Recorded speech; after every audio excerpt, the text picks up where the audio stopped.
usa ni sa paborito kaayo nako nga kanini ang gospel kining Matthew chapter 25 31 to 46. Ganahan ba mo ani? Mao gid ni siya ang gitawag og the final requirement, the final judgment. Kung makapasar ta aning gisulti dinhi, kung kuanta ba ma-identify ta ni adtong mga tao nga gibutang sa iyang tuo nga gitawag niyang mga karnero, siguro na gitang malangit. Pero arigan ita mabutang sa katong mga gitawag niyang kanding, siguro gitang silutan sa impyerno. Gilingiyay mong tupad. Ina sa pagkakaron unsa man ka, karnero, kanding. Ang wa mulingi, kanding. Klaro kayo. Mo na lingi-lingi gyud sa imong palibot. Kay ngano man ang requirement aron mahimot ang karnero matud pa ni Kristo, unsay gibuhat ninyo ngadto sa labing ubos, maunay inyong gibuhat nga rin ako. Kasagaran na ba nato di kita mo tan-aw aning labing ubos katong iyang gihisgutan, mga gigutom, giuhaw, hubo, way balay, masakiton, nabilanggo, di kita ganahan mo tan-aw ana nila.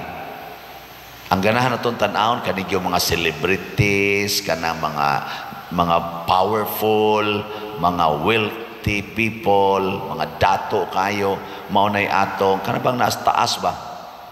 Maunay atong sigihag tan-aw nya mao dayon na ni atong i-idolize. No? Mao sakto dili. Man mo tubag. Diri sa atong unang pagbasa, hulagway gidiri sa Ginoo ni pinaagi ni Moises, ingon siya ayaw gyud pamakak unya ayaw sa bugal-bugali ang dunay mga kabilinggan or kanang kapansa unsa na tawagan na mga apan ba sa ilang pagkatao sama ng bungol. Ayaw og kana ganing sa to, ayaw insultuhi ang taong bungol. Narabay akong driver din kanis Edgar, may pagkabugal-bugal is mga bungol. Nanay siya gi-istorya iya ko nung gagaw tingali to niya na bungol baga gunas uma niya naagi sad siya padong sad siya ngadto siyang laog siyang baboy ngadto si pigiri pag ingon niya nga kana ganing sulti ko no siya nga umusta man imong uma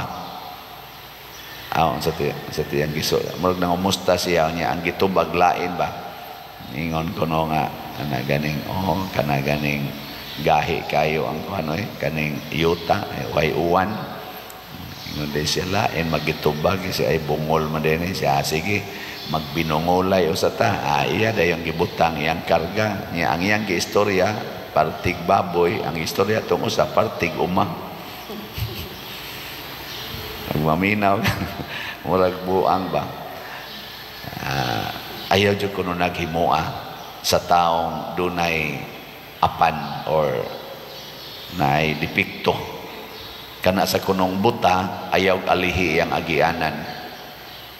Pero nabali man to ako nakitaan diha dapit sa may kanang SSS sa una ba amot SSS mangyapon na karon kanang sidewalk diha nga gadanghag sa tong estudyantehang babae nga ang buta galakaw gadag sungkod sige gana ba sige ana nga nilabang siya ni cross siya sa buta nga gauna mang sungkod sa buta di nababag siyang tiil siya mo inatumba way sa ang buta ato kay gaana man niya ang katong kon tan-aw ra mas unahan niya layo-layo ra mang buta di ang iyang tan-aw nga makalabang ra gid siya sa tubangan sa buta yang buta kay gauna mang sungkod gaana nababag siyang tiil perti pagkatumba wa man sa non maapil diri nga kamong mga buta tan-awa nang moagi Ang kadtong nakakita mo iwa magtanaw sa buta. Una mga igsoon, ang pag-atiman day aning labing ubos maoy makapalangit nato. Ang paghigugma sa labing ubos mao day ang atong paagi sa paghigugma nato ni Kristo. Kay si Kristo iya gyung gibutang ang iyang kaugalingon dinhi sa kalibutan nganha sa mga taong ubos, kabos ug mga sinalikway. Sige, lingi ay mong tupad. Ning nakinsay mas ubos nato. Ina ba? Nakinsay mas ubos nato. Niya moingon gani siya, ako ubos-ubos ko. Tanawa dayon og kinsay mas dunay kwarta ninyo. Sa to pa kaning mas kwartahan, maogi mo atiman sa way kwarta. Kaning healthy, maogi mo atiman sa masakiton. Ang kaning bright, maogi mo respeto sa mga bugo. Kining gwapa, maogi mo respeto sa mga batignaong. Kay ubos man na siya. Na kaning mga tag-as ug height, maogi mo respeto sa mga putot, no?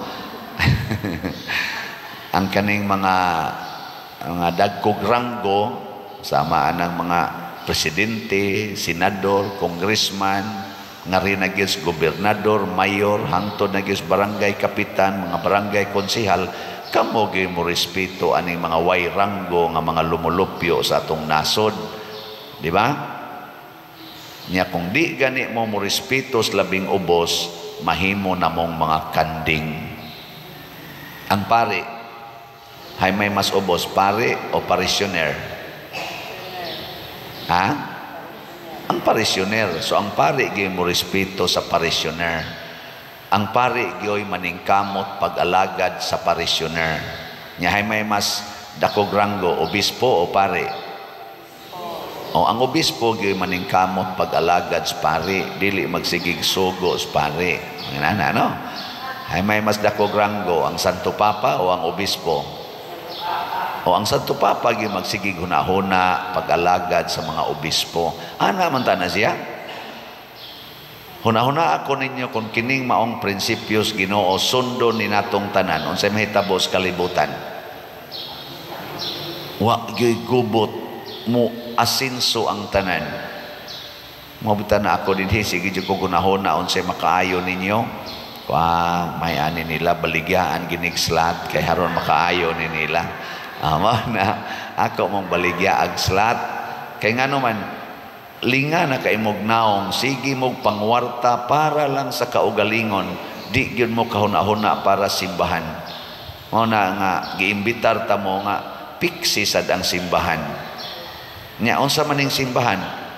Ang katawhan nga nanginahanglan, ang katilingban nga nanginahanglan sa atong pag-atiman. Daghan kay mga simbahan nga sira, labi na gid dito sa gawas nasod. Daghan kay mga simbahan nga dagko kaayo, wa nay manimba, wa nay pare. Nganuman ang katilingban wa na maghuna-huna sa maong Kristohanong katilingban nga nagkinahanglan matag adlaw nga atimanon. Muna kada adlaw nindot yung maghuna-huna ta nga mopalitag slat.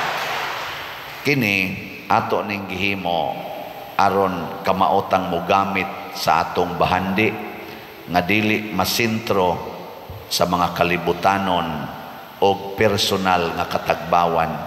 Nya gihikaw nato ngadto sa mga taong labing ubos. Makapahimo gina natong kanding. Nya kun ato sa ning gamiton para sa mga katawhan nga nanginahanglan dinhi sa simbahan o sa inyong mga silingan, mahimo sad mong mga karnero. Pananglitan ang imong anak ni suyop. Nya ni uli sa inyo unsa may imong buhaton, kasab-an o atimanon? Tubag. Atimana kay nagmasakito na siga na kay nagmata, kagot na ngipon ana. Atimana ayaw kasabi. Tagaag kwarta o dili? Ayaw tagaig kwarta kay isuyo pra na niya. Tagaig pagkaon tagai sa iyang gikinahanglan. Unyag mo ingon siya, palitin na lang kog shabu dito ma. Unsa man, imong palitan dili. Ayaw paliti. Kay nga naman, makadaot ba na niya o makadaot sa na nimo. Ang pag-atiman sa bisyo sa atong isikatao, mao ang pagtabang nila nga makapugong. Unya kay mo ingon mang imong anak, ug di ko nimo palitan, patyon ti ka. Kay naglain naman iyang utok, nagunit na siya kutsilyo. Saman, palitan ko nimo ma, dili. Patyon ti ka. Ang saman, mopalit ka, dili. Ayaw pagpalit. Pagpaduslak sa kutsilyo. Oh, nya inigdayon na ganyang duslak nimo, ingnadayon, dong, nothing gonna change my love for you. Ana, patay dayon ka. Ngay kamatay na nimo, asaman ka, kanding o karnero? Karnero. Sige. Nya kayang imong anak, pag humagpatay nimo, nagbasol man, naghinulsol man, wa na magid hinuon mo suyop, nagbag-o na magmaayo. Hangtod yun nga, namatay siya, wa na magid bubalik siyang bisyo. Asam sa to siya, makanding, makarnero? Karnero. So doon ay panahon nga ang kanding mahimong karnero kung ato lang yung pakamatyan. Mo nang gibuhat ni Kristo, nagpakamatay para nato aron mahimo tang mga karnero. Manindog na ta mga kanding, karnero honon.